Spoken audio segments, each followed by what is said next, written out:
Examples of recursive methods by Karen Gilmer, Georgia College and State University. Hi, my name's Karen and I created this video for Georgia College and State University. This video shows examples of recursive methods. We'll look at two examples in this video. The first one is summing a range of array elements using recursion. The second one is how to find the greatest common divisor of two numbers using recursion. Enjoy. The recursion examples that we will look at are summing a range of array elements and finding the greatest common divisor of two numbers. Let's use recursion to sum a range of array elements. Shown below is an array of the numbers 1 through 9. Let's add elements 2 through 5. This would be the number 3, 4, 5, and 6. So let's walk through the range sum example in your book. We have our class declaration, public class range sum.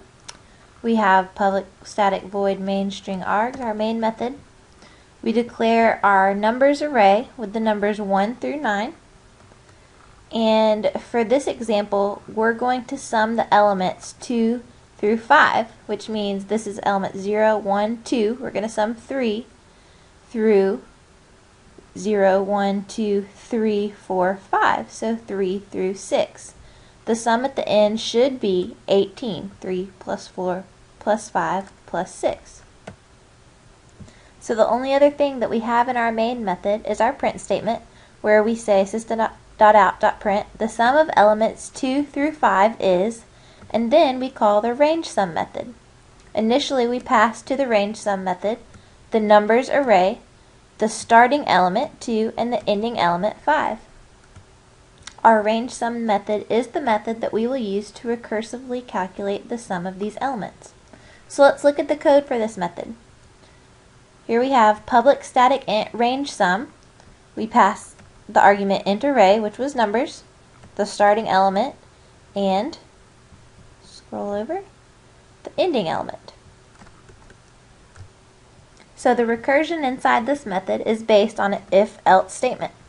We start off with our if start is greater than end, which means that if the start element is greater than the end element, then we have no more elements to sum.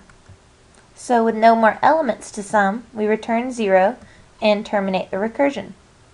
Else, if start is not greater than end, if we still have some elements left to sum, then we return array start. So array at the starting position, array element 2, plus the range sum. We pass the array again, and then we increment the start by 1, so now this would be changed to 3, and the end. We do this until start is greater than end. So this return statement is actually what is adding the elements up and keeping track of the recursion. So right here where it says array start, we're adding array start, which is array element 2, 3 plus, we recurse again, so the next time it'll be 4, so then 3 plus 4. When you recurse again, 3 plus 4 plus 5 plus 6. So the answer should be 18. We will compile our code and run it, and it prints out the sum of elements 2 through 5 is 18. So for our next example, we're going to use recursion to find the greatest common divisor of two numbers. The greatest common divisor of two numbers is the largest number that divides evenly into both given numbers. For an example, the greatest common divisor of 16 and 4 is 4, and the greatest common divisor of 12 and 8 is 4. For our greatest common denominator code example, we're going to use the method GCD and pass the arguments x, y, and z. They'll all be integer variables. Z is initially going to be the value of y and will vary to determine the greatest common denominator of x and y. Our algorithm will first check to see if x is less than y, so if the first element is less than the second element. If true, we will recursively call the method GCD y, x, and x. What this does is we swap x and y to ensure that the larger of the first two integers is the left argument, and then we update the z integer to be the value of whatever the smaller number is.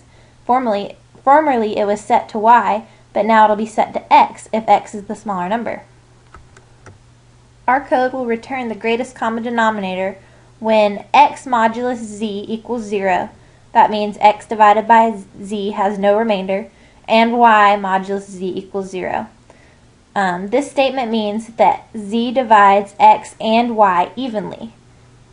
So while x is greater than y, and x modulus z does not equal 0, y modulus z does not equal 0, our algorithm will recursively call the method GCD, passing x, passing y, and passing z minus 1.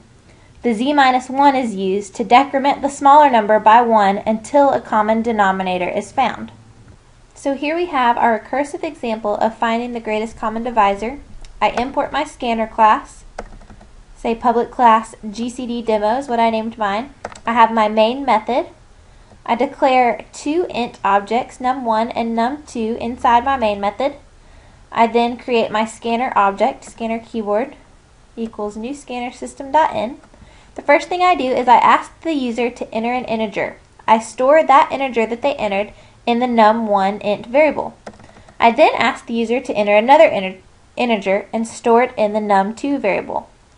The last thing I do inside the main method is I print out the greatest common divisor of these two numbers is, and call the GCD method, passing num1 as the first argument, num2 as the second argument, and num2 as the third argument. So we'll take a look at this GCD method. We have public static int GCD, which means it'll return an integer. We accept the three variables here, the three int variables, x, y, and z. Our first if statement, if x is less than y, if the first argument is less than the second, then we're going to flip them, putting y here, x here, and updating the z value to x here. So return GCD y, x, x. If x is not less than y, then we check to see if the third element, z, will divide evenly into both the x and the y variables. If they do, if x modulus z equals 0 and y modulus z equals 0, then we have found the greatest common denominator and will return z. Otherwise, we have not found the greatest common denominator and we return x and y unchanged and decrement z by 1.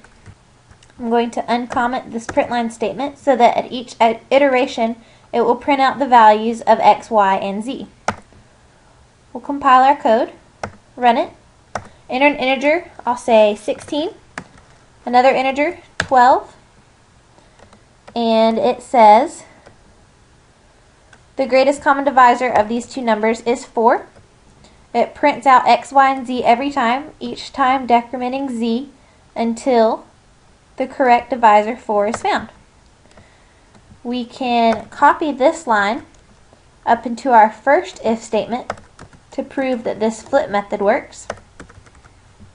I'll compile it, run it, enter an integer. This time I'll enter the smaller one, 12, and then the larger one second, 16. It says that the greatest common divisor of these two numbers is 4 still. And here you can see that x was originally 12, y was 16, z was 16. The next iteration it flipped x and y and updated z to the smaller number, and from there it just decremented z until the correct divisor was again found. I hope this video and seeing some examples has helped you better understand recursion and how to use it in your own methods. Good luck!